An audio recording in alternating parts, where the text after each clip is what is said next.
the reason that people used to move to cities, one of the reasons, in fact, that I moved to the city, is that if you grew up in a small town, it's incredibly oppressive.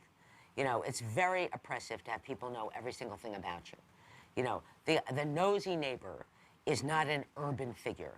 You know, the nosy neighbor is a small town figure. And everybody knows everything about everybody, and it's very suffocating. And so that people used to move to cities so they could do what they wanted.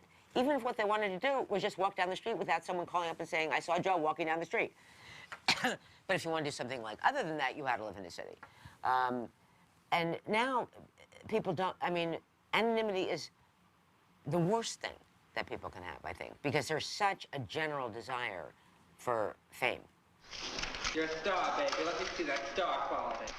Within the last 25, 30 years, fame itself became an extremely valuable thing to people, divorced from anything else. And that is basically the fault of Andy Warhol. But I mean, one of the things Andy did was he made fame more famous because Andy kept like using the word fame all the time. It was a joke. Let me assure you, this was a joke.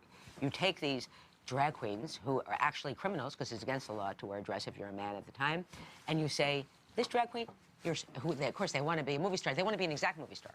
In other words, you know, Candy Darling, you know, wants to be exactly, you know, Marilyn Monroe. Okay? This is a drag queen fantasy. At the time, no one takes it seriously, except Candy does. And then Andy says, you're not just a movie star like Marilyn Monroe. You're a superstar. He makes it up. It's a joke.